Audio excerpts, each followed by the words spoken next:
Hi, everyone. Recently in my research, I came across an interesting piece of history that I had never heard about.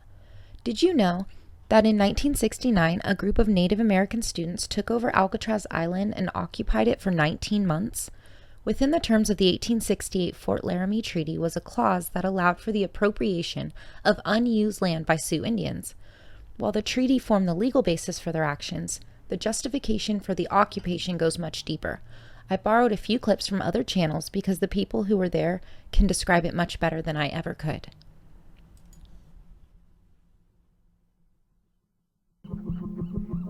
My name is Lenada Ward Jack, a member of the Shoshone-Bannock tribes of Idaho. Alcatraz wasn't always a notorious federal prison or tourist attraction. Long before that, before European settlers even came to the United States, this island belonged to the Ohlone people. But in the mid-1800s, this sacred land was taken from the Ohlone during a time when the U.S. military seized control of the San Francisco Bay. The other thing you need to know about Alcatraz is that for 19 months, I lived here.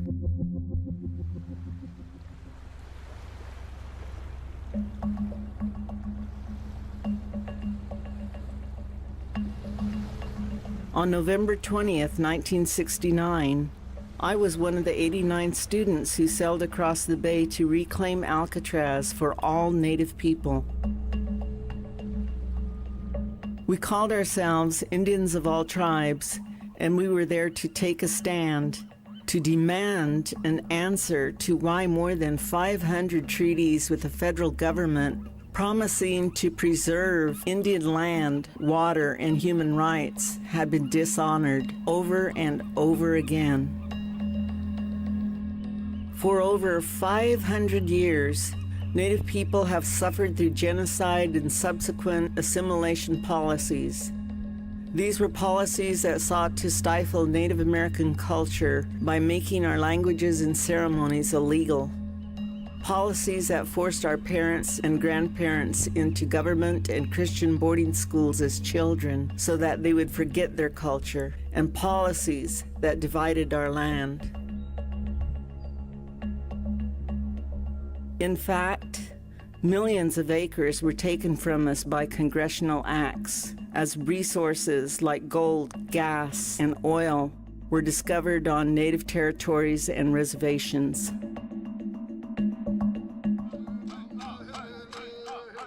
Indians for all tribes occupied Alcatraz, turning it into a protest symbol for every Native person across the country who wanted the centuries of ill treatment by the federal government to end. We know the government is corrupt and greedy, so they steal from people. They steal money, natural resources, and even people's land with no hesitation. But what I don't understand is what drives them to systematically destroy a culture. What is the motive for eliminating a people's beliefs, their connection to their ancestors, and their connection to each other? This time, we did it in force, under cover of darkness. We started from Sausalito, and the no-name bar was where a bunch of free-spirited boat owners provided their boats for 80 Indians to make a landing that night. One lone little light bulb lit the way as the Indians came off their boats, onto the water barge, up the ramp. The security guard from the island was jumping up and down, hollering, "Mayday, Mayday, the Indians have landed." The population on this island doubled and tripled, and by November 25th, Thanksgiving, we had 400 Indians on this island. It was once again Indian land.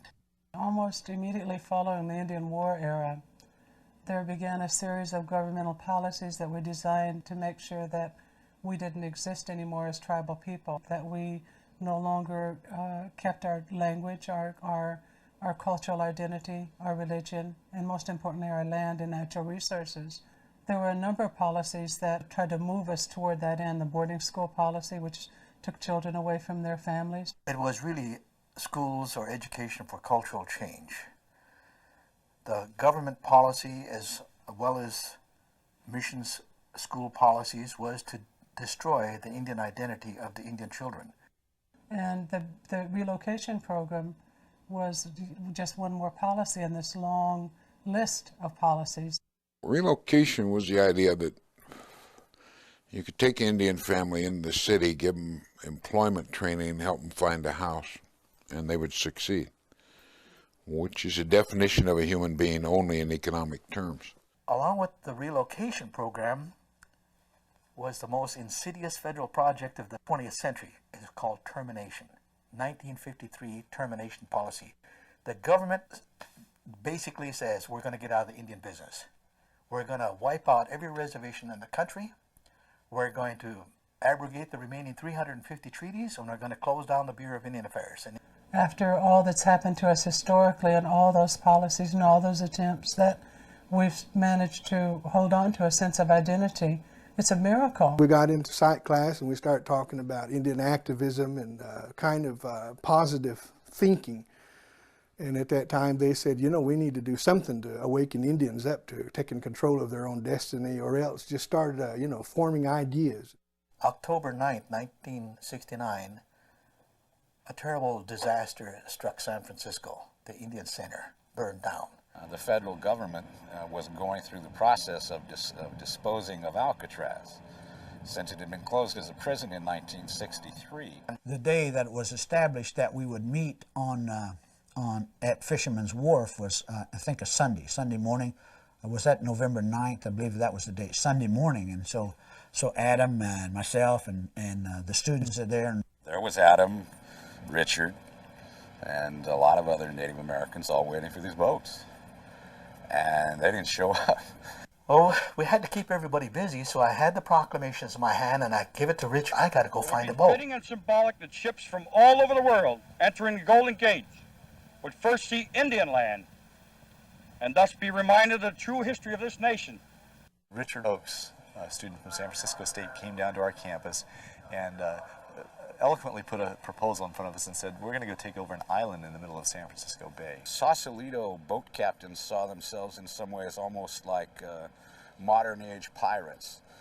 Finally, with the opportunity to join in the kind of student movements that were going on all over the United States, only in their vessels. These 5 or 6 policemen began noticing these crowds of young Indian men and women coming into town, all carrying sleeping bags. And it was crowded. The boat was overloaded dangerously, so I'm sure the Coast Guard would have been interested in that. And we got people off without anybody falling down between the boat and the dock. It was a wonderful feeling when we arrived. We got off the boat and we were all there together as a united group.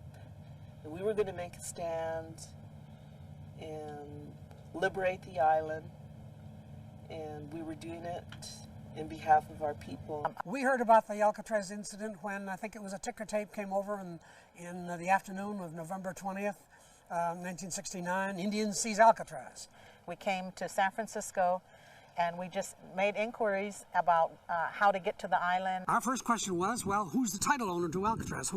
In whose jurisdiction, in terms of the federal government, does Alcatraz lie? I remember my sister and my 2 aunts and myself, we were able to get on this like a tiny, tiny speedboat. It took us a little while to find out that this was surplus federal property, so the jurisdiction, therefore, was in the Administrative General Services. And the next thing you know, we were coming across, and it felt like we were being thrown out of the water and bouncing, and I was so afraid. Mr. Garment said to Mr. Kunzig, what are you going to do about the Indians on Alcatraz? And Mr. Kunzig said, Mr. Garment, we're going to call in the federal marshals and have them out of there by noon tomorrow. I've issued the orders. Everybody welcomed us because they said, how did you get through? There's a blockade. They're not letting anybody through. Garment told Kunzig, you call off your cops. I'm giving you the instructions. We're going to send a negotiator from the White House out there. Call off your cops. We're countermanding you. Everybody was here before. It's made us feel so welcome. You know, you need to come up here. You brought your bedrolls. We didn't bring anything. We just came. There was enormous support for this thing. We did not want to do something stupid like use excessive force to remove the occupiers. The first Thanksgiving on the island was special to us because it reflected the support from the Bay Area and the good feelings and the good wishes that the people had for us. I came up on Thanksgiving weekend, And I met with Richard Oakes, and I had a long conversation with Richard, and I liked what we talked about. So I went back to Los Angeles. Actually, I hitchhiked up here, and I hitchhiked back down to Los Angeles and got my family, and we moved up here within the week. I haven't heard from the Department of Interior an answer to the proclamation last Friday. That's a natural with that organization. How long are you able to wait? Quite a while.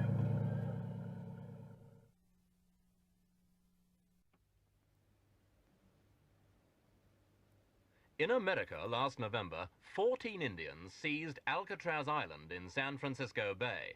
Today, 800 Indians occupy the island.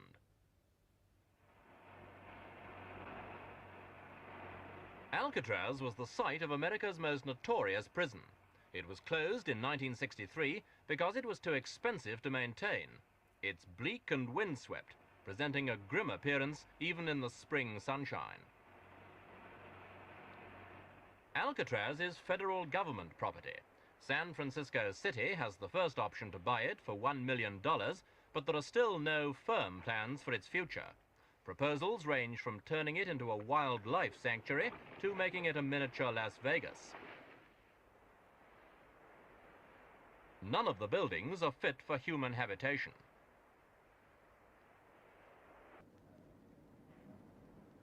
In a proclamation issued when they first took over the island, the Indians announced that, in their opinion, Alcatraz compares well with an Indian reservation. They have offered not $1 million, but $24, which was the price earlier Indians were paid for Manhattan Island, New York. Indians are the most underprivileged minority in the United States. Their life expectancy is 44 years compared with a national average of 65. Unemployment is 10 times the national average, wages a quarter of it, and infant mortality double. Alcatraz has now become for them a symbol of freedom, a concrete expression of their determination to improve their living standards. Well, I think it's important to the Indians because primarily this is the first move that the Indians have made in my lifetime to try to change the conditions of their people. Why did you pick on Alcatraz? Well, Alcatraz is a lot of things for us. It's a lot like the land that we're used to. I mean, there's nothing here, and there's nothing on reservations either. And decrepit buildings and broken down buildings, that's all you see on reservations, and of course that's what we have here.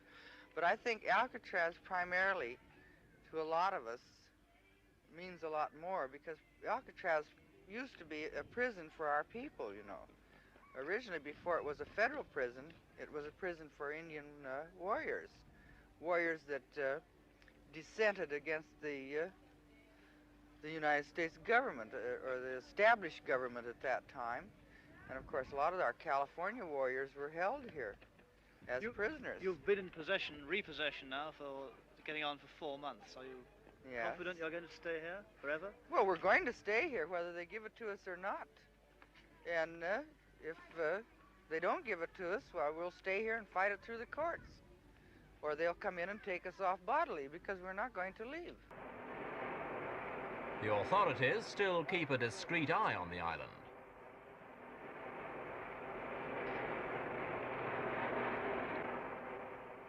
The Indians base their claim to Alcatraz on a century-old treaty which gives the Sioux Indian a right to any land abandoned by the government.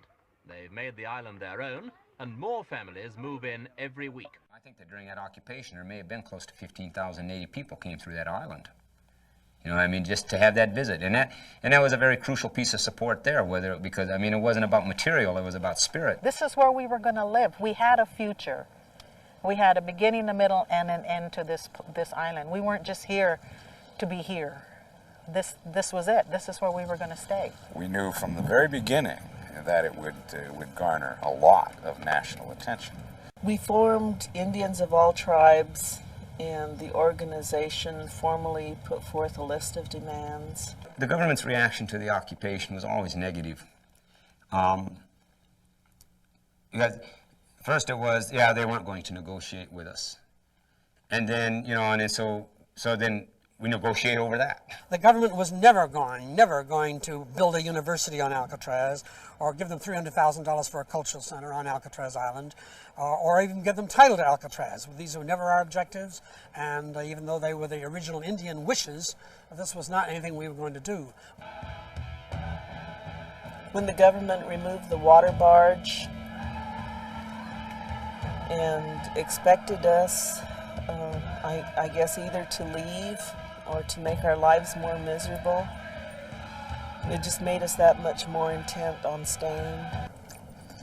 The students went back to school. A lot of them left and went back to school, but then we had enough people, physical bodies on the island to maintain the occupations. We were the statistics. You know, we were the unemployed and the disenfranchised, and we were the ones that really just trying to survive termination and relocation. And you know, we were the statistics. We were the ones that had the problems with alcohol, or we had come from divided families, and we had just come out of this meat grinder that's called democracy.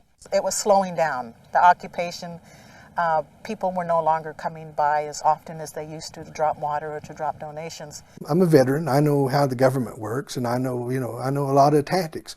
And I said, the end is coming on. I said, as soon as they destroy your publicity, people lose interest in the island, people start turning against you, then a lot of Indian people start turning against you, and I said, then they're going to be taking you off the island.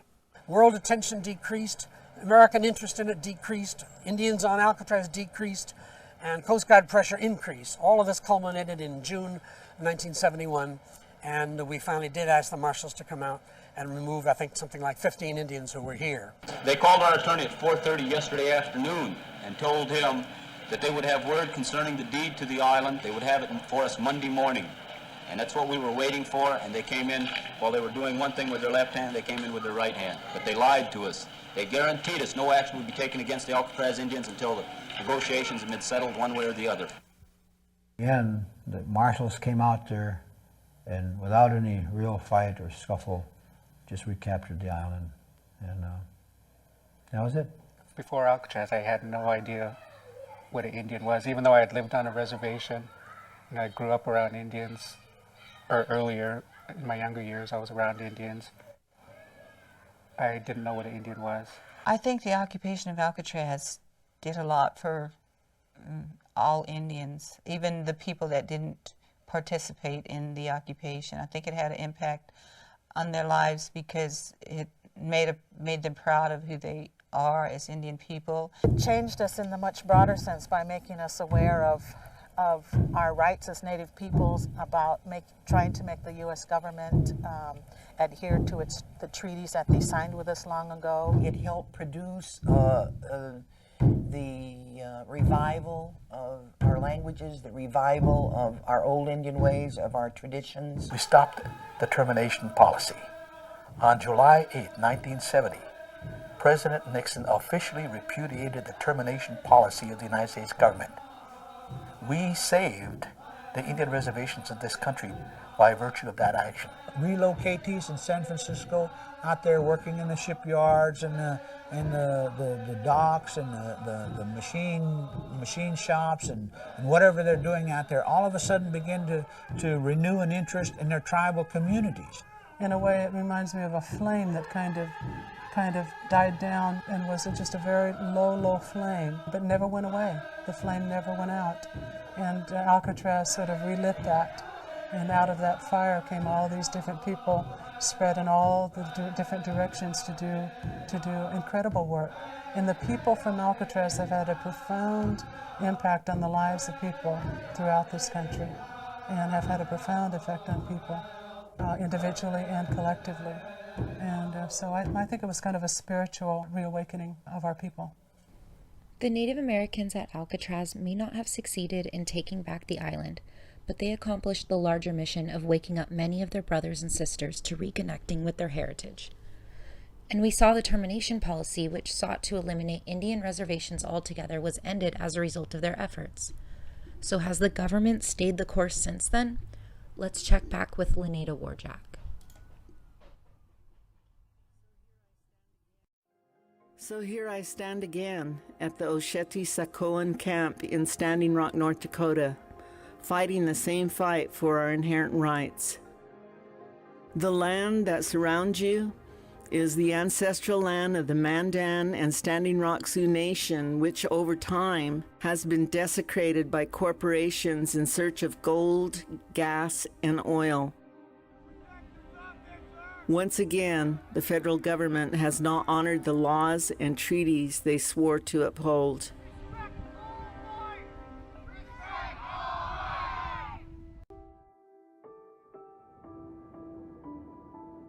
In spite of the harsh conditions, thousands of people camped here to stop oil companies from building the Dakota Access Pipeline without our consent.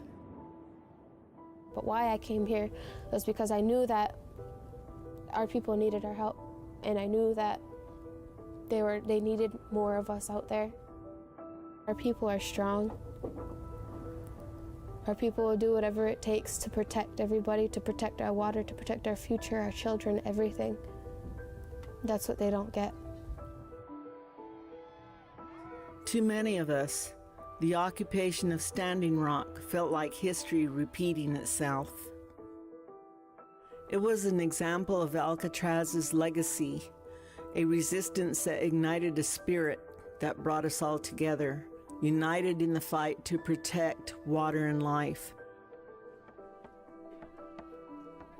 And though the government shut down the Standing Rock camp in February 2017, our fight did not stop after Alcatraz, and it won't be stopped now. So I wanted to share this moment in history because I find it inspiring to see people take control of their destiny. But also because, like I said at the beginning, it's interesting to me that I had never heard this piece of history until very recently. Not that I want to parade my own ignorance for everyone to hear. I guess I just wanted to ask you all, why do you think these moments in time are stamped out and swept under the rug? Who do you think really holds the power in this world? If it's them, our so-called leaders, then why do they work so hard to control us? And what would happen if we stopped making it so easy for them?